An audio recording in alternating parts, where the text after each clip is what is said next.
Okay, hello and welcome everybody. It's so wonderful to see you. So here's the premise of one of the most successful board games of all time. You get down on a flimsy shower curtain mat covered in colorful circles and surrender your limbs to a tiny spinning square of cardboard. The referee spins the spinner and tells you what to do. Right hand red. Okay, you and your opponent contort yourselves, trying to find an empty red circle without falling across each other. You hope that your opponent isn't going for the same circle, because if you do, the referee will have to decide who got there first. Left foot green. Suddenly, they're snaking their leg under you and you're locked in a precarious human knot. The rules are simple. No two people can share a circle, and if your knee or elbow hits the mat, you're out. The last person standing wins. This is a game that has been a staple of basements and backyards for almost 60 years. This simple idea, a game that uses people as the game pieces, almost didn't happen. It was even deemed in a box by publishers and critics. It was rejected by the biggest retailer of the time and considered so socially unacceptable that it was almost dead on arrival. Not only that, but the story of who actually invented it is a messy, tangled web of conflicting stories. It involves broken promises and three people who all claim they're the reason you got twisted up in knots at that one birthday party. This is the twisted history and evolution of the game Twister.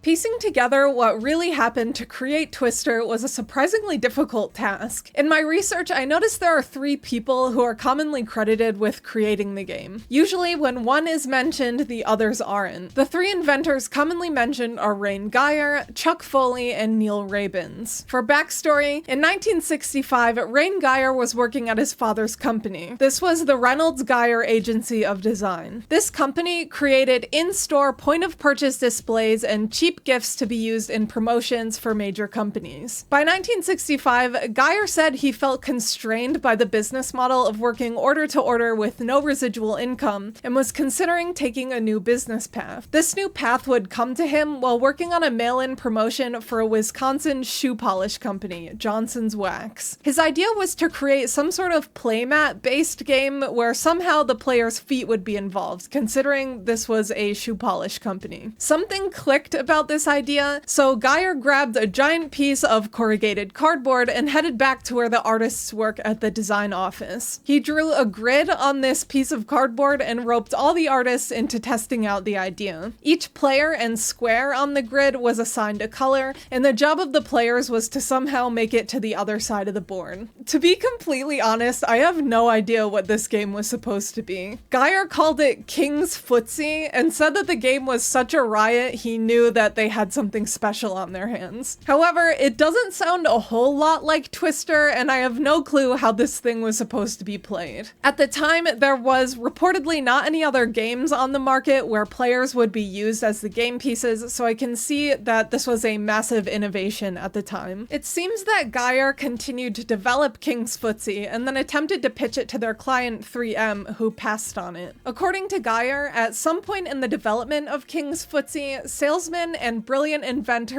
Chuck Foley had some business to do in the Agency of Design office. Foley, who had previously worked for Lakeside Toys, was interested in the development of this game. Chuck Foley had a friend, Neil Rabins, who is an artist and also had experience in the toy industry. Rabins had created artwork for children's swimming pools at Doughboy Industries. The three would go on to form a team and secure funding from Geyer's dad for 2 years to develop the game. Just a quick side note, the story of Foley just wandering into the agency design office is from Rain Geyer's website, but he also states in a Guardian article that he had met Foley and Rabins at a Minnesota manufacturing fair, so I'm not entirely sure where they actually all met. Here's where things start to get a little bit confusing. I'm not sure how involved Geyer was at this point in developing the game that would become Twister. From Foley and Rabins' perspective, they were the ones who invented the game at this point. Geyer says on his website that as a team, they continued to develop the idea of a game where players function as the game pieces. They invented 8 different games with varying degrees of interest. King's Footsie was still a standout to them, whatever that game actually was. They were also having success developing a game with 4 different colored circles spaced randomly on a 4x6 mat. This idea developed further when Chuck Foley suggested organizing the circles into rows, specifically 4 rows of 6 circles, 1 for each color, red, yellow, green, and blue. Rabins then suggested that players use both their feet and their hands. These were the key suggestions that turned this idea into the game we know now. This version would initially be called Pretzel. Foley said later on about the production of this game that a successful party game needed 4 things. It needed a bit of skill, a bit of chance, sticking it to an opponent, and watching it has to be entertaining. After development, Foley and Geyer took all 8 of these games to Milton Bradley to pitch them. The pair met Mel Taft, who at the time was the Senior Vice President of Research and Development for the game company. He immediately took a liking to the concept of these mat games, and Pretzel was a clear standout to him. The other executives, however, were not so excited about the idea where people, particularly of the opposite sex, were in such close contact to each other. Milton Bradley executives feared that the game would be socially unacceptable and wouldn't sell. This would be a massive point of contention in getting the game out on store shelves. The game was even referred to as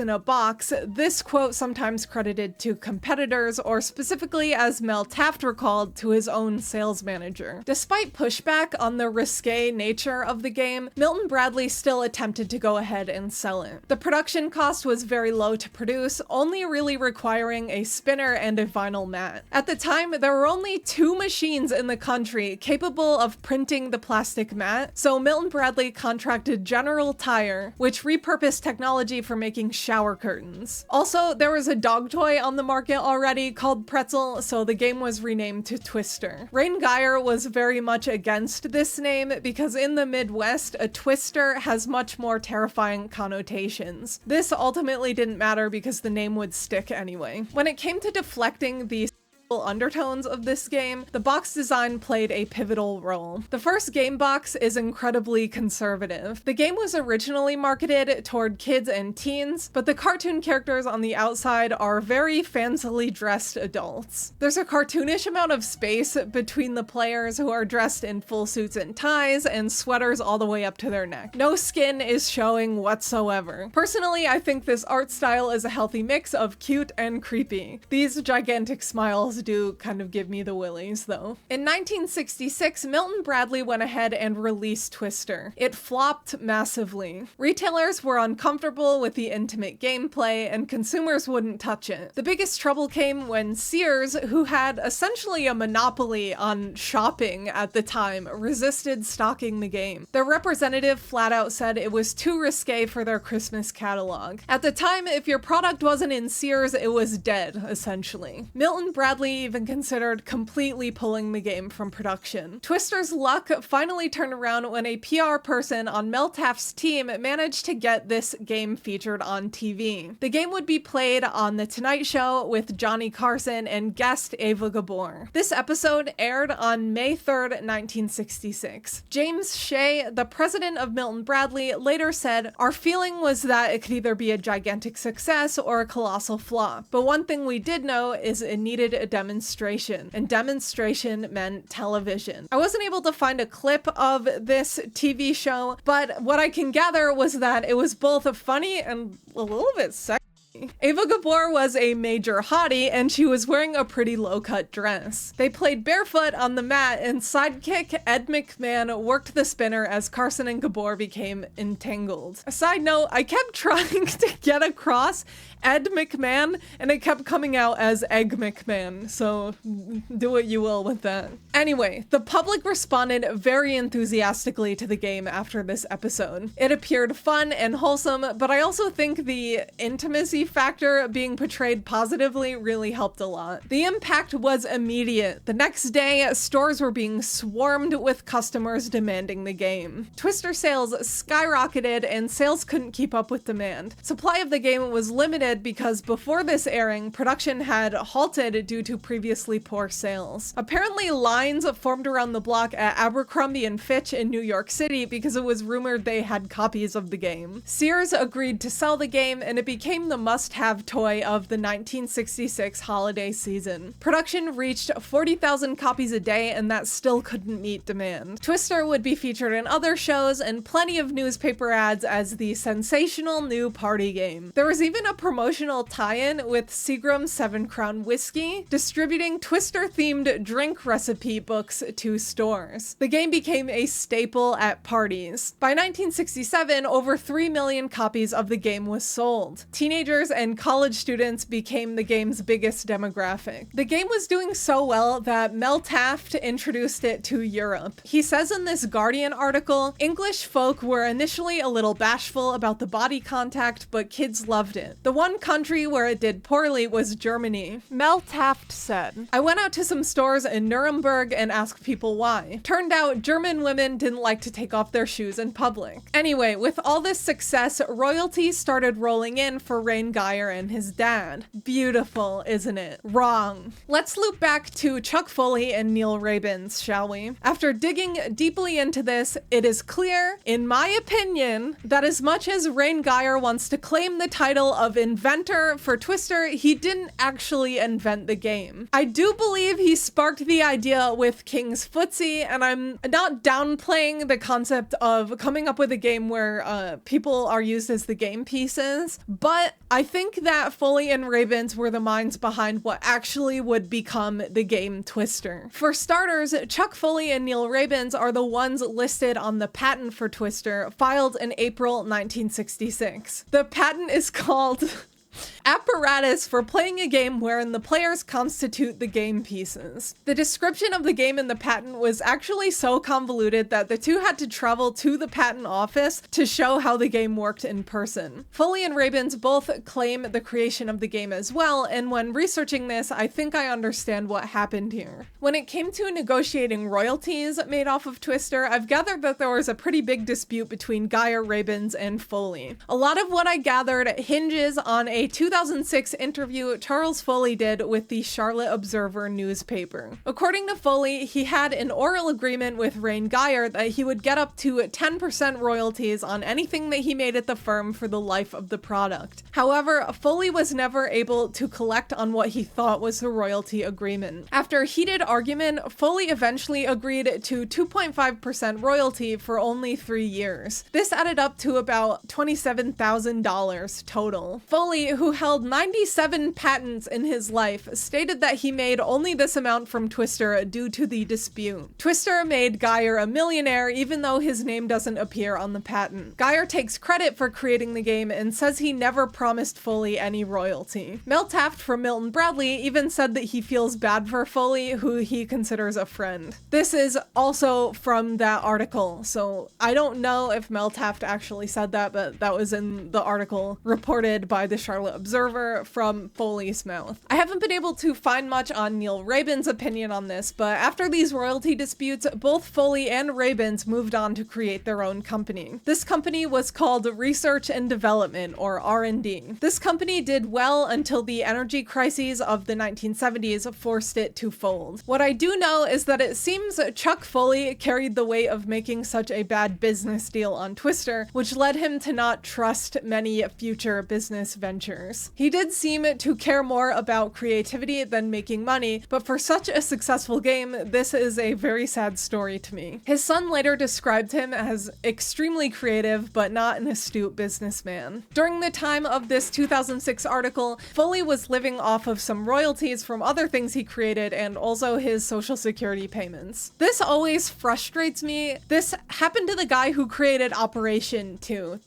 The person who created Operation couldn't even afford his cancer treatments despite the massive and lasting success of the things they invented. Charles Foley went on to invent like 500 different things, by the way, including plastic toy handcuffs. Neil Rabins went on to be a highly skilled sign painter. Neil Rabins also appears in an interview before his death, seeming quite surprised that the game did so well.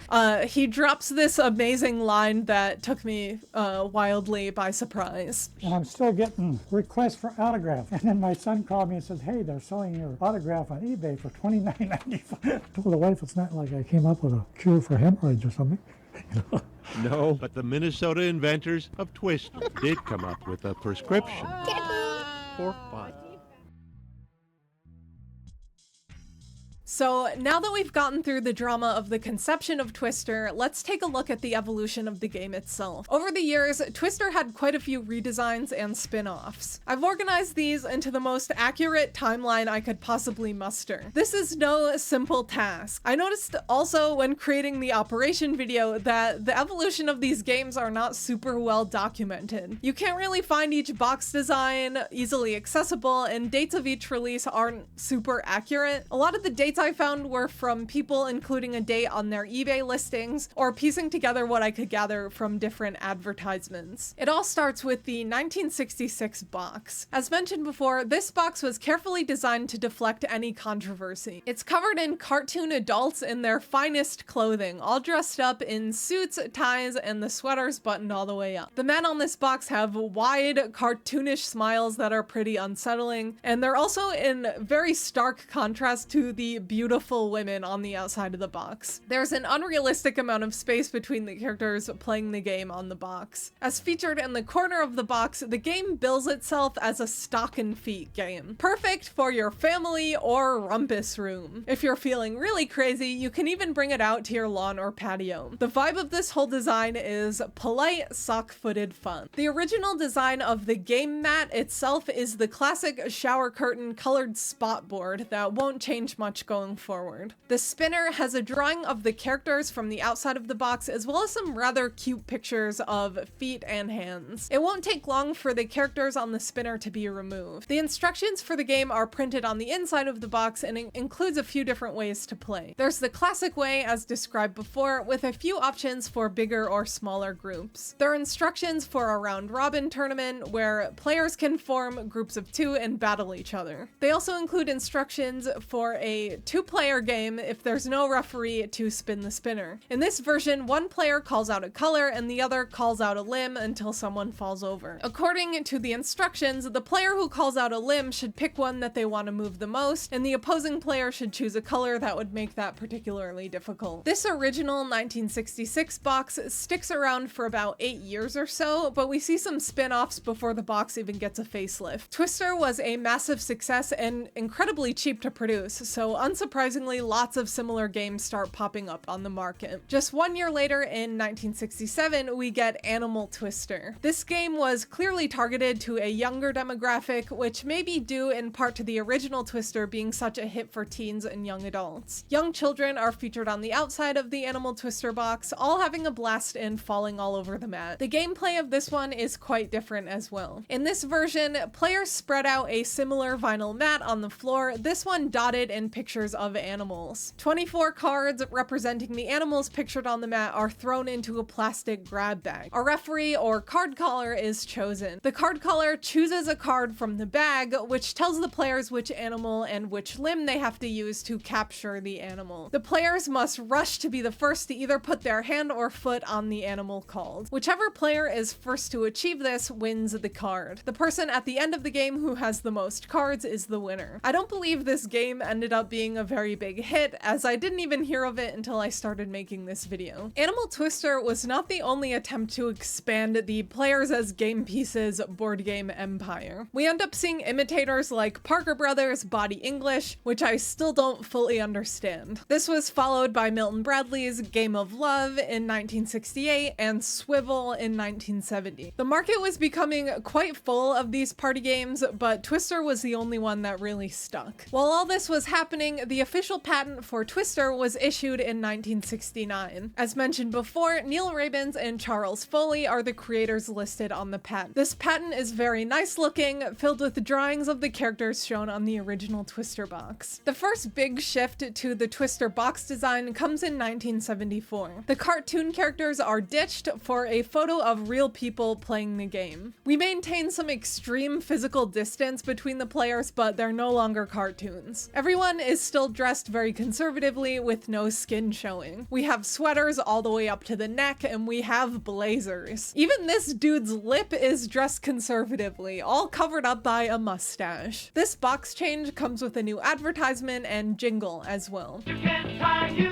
up in a knot. I find it interesting that while the box design targets teens and college students, this ad kind of seems to go more in the family direction. By 1977, a new box arrives on the market. This one is a photo of a family game night with some players opting to wear short sleeves. This different design, however, came with a terrible curse. It's this new spinner. The classic spinner was replaced by one that has socks on it with clear defined toes. I hate this. It is very deeply disturbing. This is followed up by another box in 1985 featuring children exclusively dressed up as fancy adults. It's an interesting mix of the kid-friendly focus with the old formal vibe. Most importantly, that freaky spinner with the toes on it is still showing up, haunting the game well into the 80s. This 1985 box was the first to come out after Milton Bradley was bought out by Hasbro in 1984. It appears a few of these boxes existed at the same time, evidenced by this 1985 ad featuring Rodney Dangerfield. This advertisement includes the 1974 box design, which made me wonder if Milton Bradley was just kind of throwing out different marketing strategies to see what would stick. For over 20 years, you can track Milton Bradley's nervousness and marketing this game through the packaging. The game was a smash hit, but they were carefully navigating its image, slowly moving from cautious cartoons to slightly more real and relaxed photos. It would take until the 90s under Hasbro's leadership for Twister marketing to ease up more on the anxiety and start leaning into the chaotic side of this kind of game. As we roll into the 90s, you can feel this major shift happening. The strategy was now to make this old game look as cool, wild, and extreme as possible. It starts with the 1991 Hotspot ad. The families in full suits and sweaters are gone,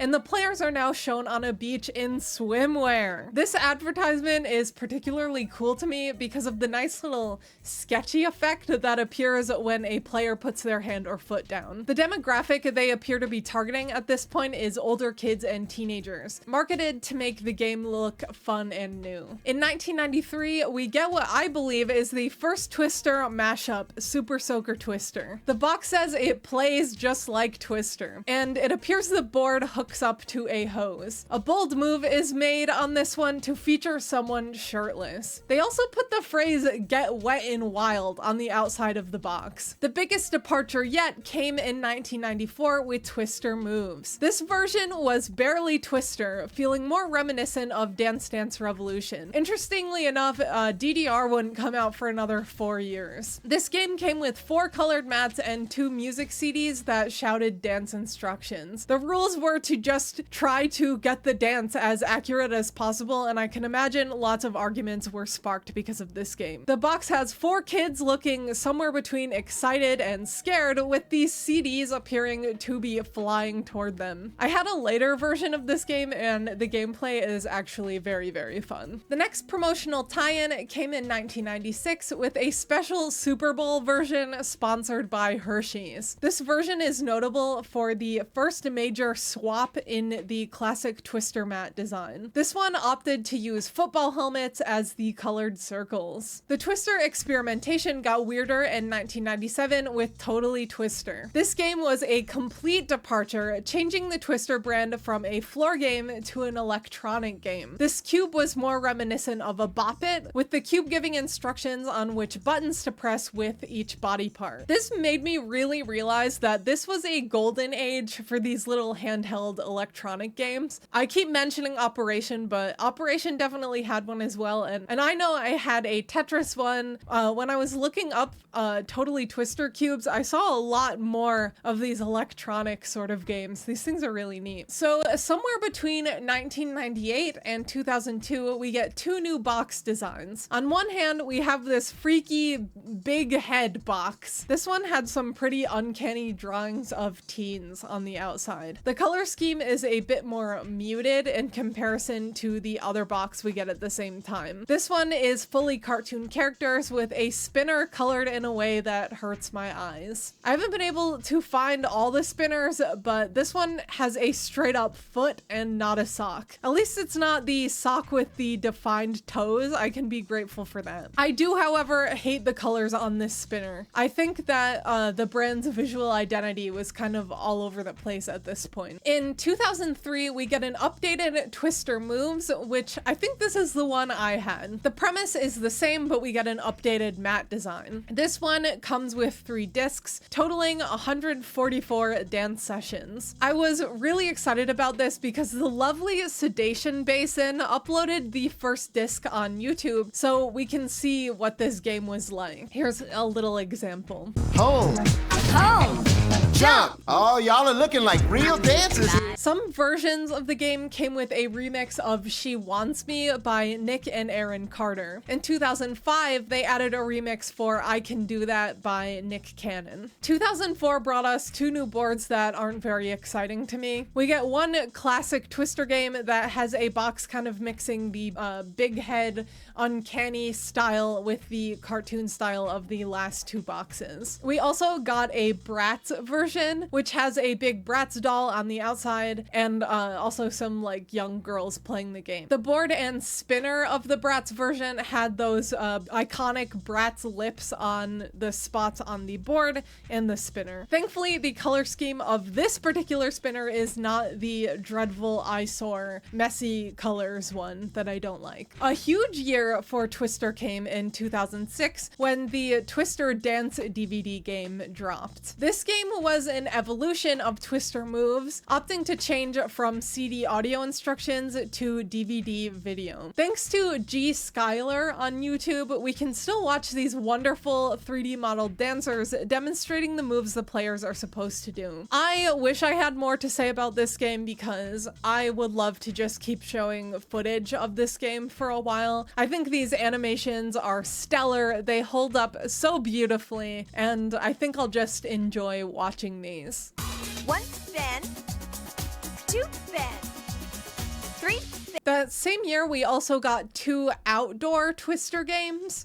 Twister Takeout was simply a version of Twister with a plastic frisbee-like spinner and a carrying case to hold everything in. We also got Twister Scram, which was like a chaotic mix of Twister and musical chairs with some vinyl dots that you throw on the ground. My assumption is that this game was played more like Animal Twister, where you had to be the first one to run to the dots on the ground. A few Disney tie-ins came around 2007 with Twister Moves High School Musical and High School Musical 2, and also a Hannah Montana version. These are pretty disappointing to me because they only have 4 songs each from their respective media property.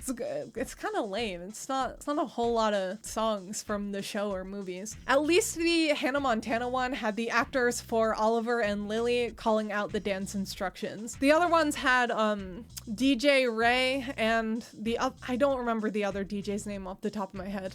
But I think those are the people who call out the instructions in all the Twister Moves games. I feel like this is when Twister was really going off the rails, trying to find their identity and like stay relevant in the market. The spin-offs started to get a little more abstract in the coming years. They released Twister Hopscotch and Twister Hoopla. Both of these were hoop-based games. Twister Hopscotch, which came out in 2008, was a big mess of colored rings that you could set up and kind of click together however you wanted. This came with a spinner that would instruct you to sing, dance, wiggle, and clap your way through the hoops. Twister Hoopla was just a hot mess though. This game instructs you on 5 different games involving the plastic rings. One of these was Glue, where the players would work together to hold the rings on their body. There was also Scatter, which was just playing Twister after you throw all the rings out on the ground and kind of make a board that's up to fate. The first Twister video game came out in 2011 for Xbox Kinect. This was Twister Mania. This game had 16 mini games that mostly involved fitting your body into shapes. I compare it more to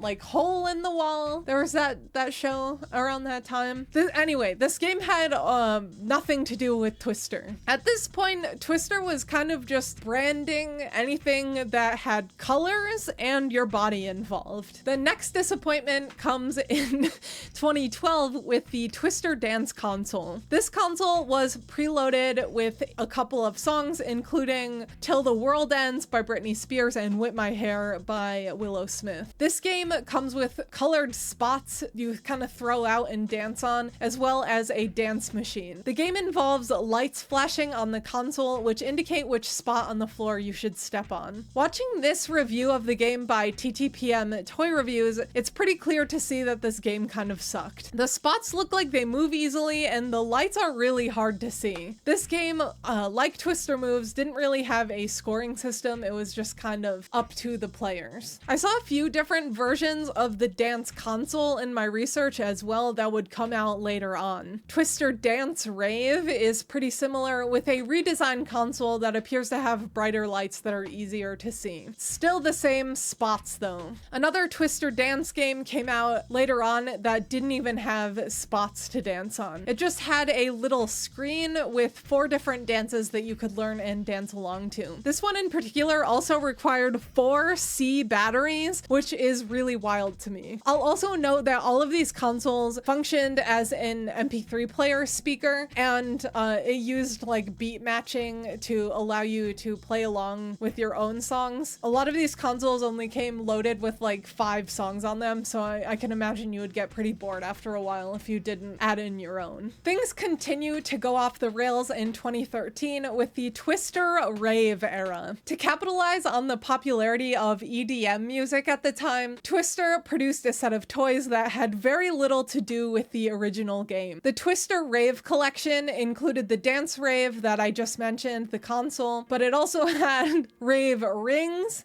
sticks, hoops, and Skip It. The Skip It is exactly what you would imagine. It's just a machine with a counter attached to a ring that you can spin around with your ankle and skip over. The rings, sticks, and hoops just appear to be little toys that you can use to learn tricks. I find it really wild that the default mode for playing with the hoops was just to spin the hoop around your wrist. I don't really know if that is a game. Hasbro was continuing to just throw things at the wall in 2015 with the Twister Moves Skip It. This was essentially the same as the Rave Skip It. It was a skip it with a counter. The Twister Moves hoop was literally just a hula hoop with a counter, but it was promoted by Demi Lovato. Your best you. New Skip It from Twister Moves. Keep moving with these other Twister Moves products.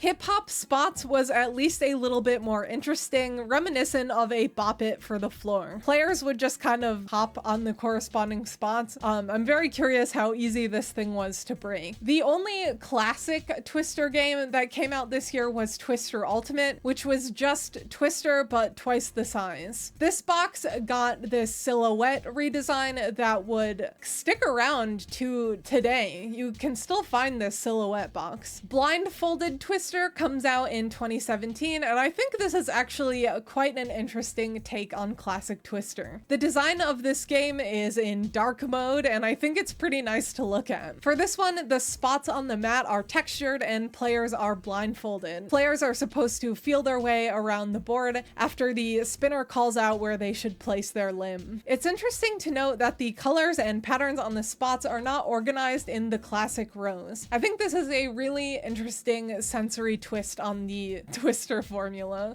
I didn't even mean to say twist. After 2018 brought a minimalist box design with no people, just colored hands and socks, the experiments really started to wind down. 2019 brought Twister Scrabble, a game mashup by Hasbro. This is barely Twister and it's barely Scrabble. Players use the spinner and then they either can spell a word, shout a word, or use it in a sentence, whatever. In 2020, the box design went back to a version of the original 1966 Twister with the big creepy smiles back for another round. This version wouldn't last long though, and the design available on the Twister website now is a version of the silhouette players that I mentioned before. I also want to point out that the classic Twister available now has this really strange looking game mat. It's decorated to look like it's dirty already. It looks like it came from the mid 2000s. Anyway, the last of the experiments come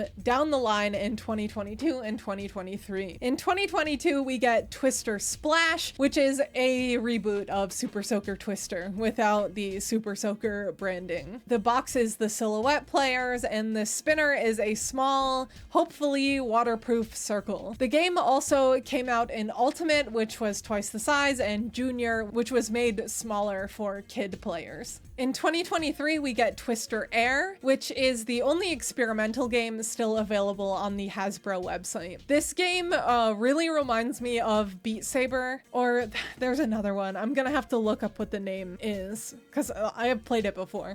Anyway, players wear wristbands in different colors and use their smartphone or tablet and hook it all up and match up their arms to spots on the screen. It's pretty interesting. I love rhythm games. As I mentioned before, you can only find this game, Twister Air, and Classic Twister on the Hasbro website. Gone are the days of the clunky plastic experiments, and the original still prevails. After a decades-long journey from controversy to caution, from coolness to pure brand chaos, Twister finally seemed to remember what it was. It wasn't a dance machine, a hula hoop, or a rave. It was just a simple, brilliant game that ties you up in knots, and also an app-based game. There's definitely been Twister things that I didn't mention previously. I saw Twister arcade games. Of course, it had a Happy Meal toy. Countless versions of Twister that people have made themselves, like making their own rules. People have played it with paint. Pretty much anything you can think of. It's a classic. It's easy to remix. But it just goes to show how much of a cultural icon this game really is. Anyway, that is the timeline of Twister. Thank you all so much for watching. It's been a pleasure taking you through the journey that Twister has taken throughout the decades. Did you have any of these weird Twister experiments growing up? And if so, which was your favorite? Did you like them? I know personally I really loved Twister moves growing up. Also, as always, let me know if I missed any. I made this whole spreadsheet timeline with all the pictures of the box designs, but if you had a special one, I would love to see it, and feel free to correct me, as always. I would love to hear from you. Also, if there's anything you'd like to see going forward, please let me know, leave me a comment. I appreciate you, and I'll see you next time. Bye!